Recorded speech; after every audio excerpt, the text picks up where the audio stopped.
আসসালামু আলাইকুম। ডিজিটাল প্রযুক্তি সপ্তম শ্রেণীর আজকের ক্লাসে তোমাদের জানাই স্বাগতম। আজকে আমরা আমাদের ক্লাসে যে বিষয়গুলো নিয়ে আলোচনা করব সেগুলো হচ্ছে আমি যদি হই রোবট।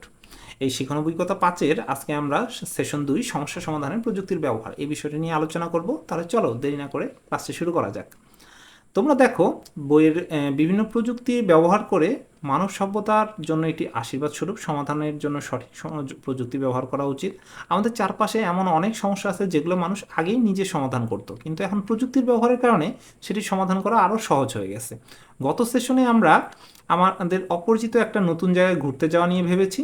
অতীতে অপরিচিত জায়গায় ঘুরতে গেলে অবশ্যই আগে ওই জায়গায় গিয়েছো এমন কারো কাছ থেকে জায়গার ব্যাপারে ধারণা নিতে হতো, তার থেকে জেনে নিতে হতো কীভাবে আমরা সেই জায়গায় যেতে পারি, সেখানে যেতে কত সময় লাগবে, কোন রাস্তার পর কোন রাস্তা যেতে হবে, ইত্যাদি ইত্যাদি বিষয়গুলো আমাদের ওই মানুষটার কাছ থেকে জেনে নিতে হতো। এখন কি লাগে?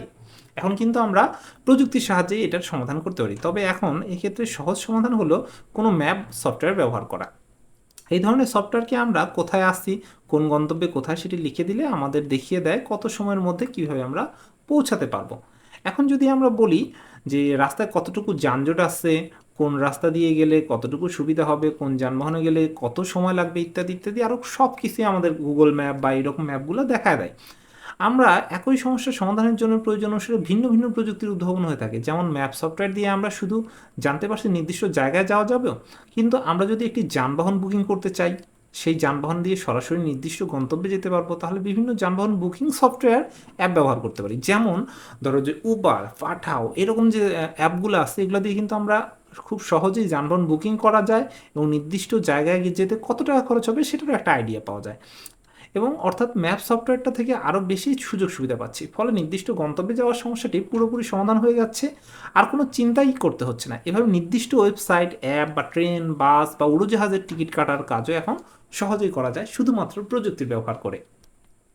আবার করোনা অতিমারির কারণে নির্দিষ্ট সময় জুড়ে বাংলাদেশের শিক্ষা প্রতিষ্ঠানগুলো বন্ধ রাখার প্রয়োজন হয়। শুধু বাংলাদেশ না, পৃথিবীর সকল দেশেরই শিক্ষা প্রতিষ্ঠান বন্ধ ছিল। সকলের স্বাস্থ্য সুরক্ষার কথা বিবেচনা করে এই সময় প্রযুক্তির কল্যাণে বিভিন্ন সফটওয়্যার শিক্ষার্থীদের যুক্ত হয়ে অনলাইনে ক্লাসে অংশগ্রহণ করতে হয়। এবং এই সময়টাতেই মূলত আমাদের এই প্রযুক্তির যে খাতটা আছে সেই প্রযুক্তি খাতে বিশেষ করে অনলাইন ক্লাসের যে মানুষের প্রতি মানুষ অনলাইন ক্লাসটাকে মানুষ গ্রহণ করে, অনলাইনে ক্লাস যে করা যায়, শেখা যায়, সেটার দিকে মানুষ তখন বোঝে। এই যে এখানে একটা ছবি দেখছো, দুজন শিক্ষার্থী সুন্দর তারা একটা ল্যাপটপে বসে তারা তাদের ক্লাসটা দেখছে। এবং তুমিও হয়তো কোনো মোবাইল ফোন বা ল্যাপটপ বা কোনো ডেস্কটপে তুমি আমার এই ক্লাসটা দেখছো, তাহলে এটাও একটা অনলাইন এবং এটাও প্রযুক্তির কারণেই হচ্ছে। এখন যদি দেখি কথায় আছে প্রয়োজনীয়তাই উদ্ভাবনের জনক, এই কথাটা একদম বাস্তব সত্য। তোমার যখন প্রয়োজন হবে না তখন তুমি উদ্ভাবন করবে না, তোমার প্রয়োজন আছে বিধায় তুমি উদ্ভাবন করছো। যেমন করোনা অতিমারির পূর্বে বিভিন্ন অনলাইন সভা করার সময় সফটওয়্যারের চাহিদা তেমন ছিল না। অনলাইন সভার তখন কিছু ছিল, সেগুলো খুব একটা চলতো না। কিন্তু করোনার অতিমারির সময় প্রায় সারা পৃথিবীর মানুষই ঘরে অবরুদ্ধ ছিল। তাই এর সময় Zoom, Google Meet, Microsoft team ইত্যাদি অনলাইন মিটিং সফটওয়্যার ব্যবহার করার, অনলাইন ক্লাস, ব্যবসায়িক মিটিং ইত্যাদি আয়োজন করার প্রয়োজন হয়। যদিও এই প্রযুক্তি একটি বিকল্প হিসেবে না আসতো, তাহলে হয়তো করোনার সময় পৃথিবীর অনেক কার্যক্রম স্থবির হয়ে যেত। আবার অনেক সময় একটি সমস্যা সমাধানের কোনো প্রযুক্তির উদ্ভাবনের পরেও দেখা যায় সমস্যাটির সম্পূর্ণ সমাধান হয়নি, সমাধানের ঘাটতি রয়ে গেছে। তখন প্রযুক্তির হালনাগাদ বা আপগ্রেড করার প্রয়োজন হয়। যেমন আর্থিক লেনদেনের কথা ভাবি, আগে এক জায়গা থেকে অন্য জায়গায় টাকা পাঠানো বেশ জটিল ছিল। মানি অর্ডার করেও টাকা পাঠালে তার টাকা পৌঁছাতে অনেক সময় লাগতো, তাই না?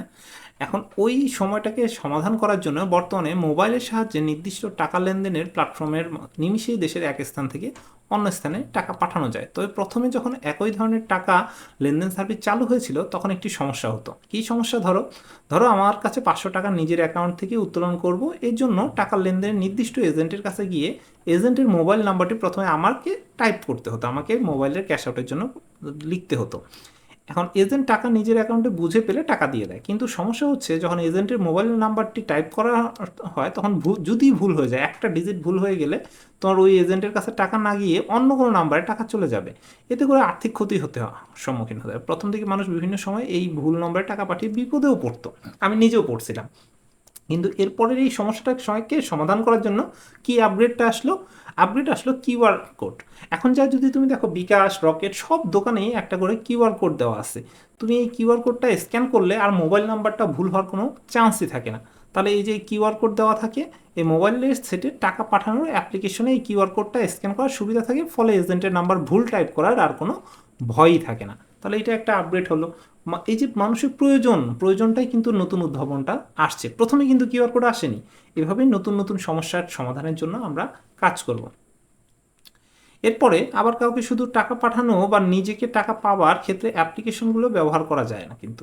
এগুলো দিয়ে বাসাবাড়ি, বিদ্যুৎ, গ্যাস, পানি ইত্যাদি সংযোগের বিল প্রদান করা যায়। ফলে নির্দিষ্ট অফিসে গিয়ে লাইন ধরে বিল প্রদান করার ঝামেলা কমে গেছে। একটি প্রযুক্তি প্রথমে হয়তো নির্দিষ্ট একটি সমস্যার সমাধানের জন্য উদ্ভাবন করা হয়, কিন্তু পরে এই প্রযুক্তি আরও বিভিন্ন কাজে লাগানো যায়। যেমন প্রথমে শুধুমাত্র টাকা আদান প্রদানটাই মূল উদ্দেশ্য ছিল বিকাশ রকেটে, এখন বিকাশ রকেট দিয়ে গ্যাস, বিদ্যুৎ, পানি, টেলিফোন সব কিছুর বিল দেওয়া যায়। এতে তোমার কতটুকু ঝামেলা কমছে তোমরা হয়তো এখন কল্পনাও করতে পারবে না। কিন্তু আমার সময় বিদ্যুৎ বিল দেওয়ার জন্য আমাকে ব্যাংকে গিয়ে লাইন ধরে থাকতে হতো, তারপরে সেখানে যাতায়াতের খরচটা ছিল, তার পরিশ্রম ছিল, সময়ে যাইতো। এখন সেই জিনিসটা কি জাস্ট আমার হাতে একটা অ্যাপের মধ্যে সমাধান করে যাচ্ছে।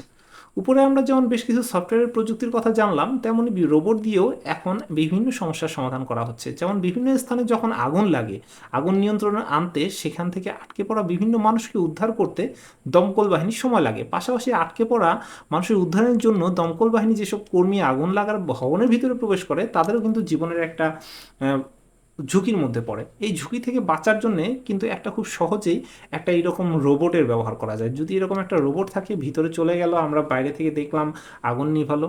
হ্যাঁ, এটা এখন হয় অলরেডি।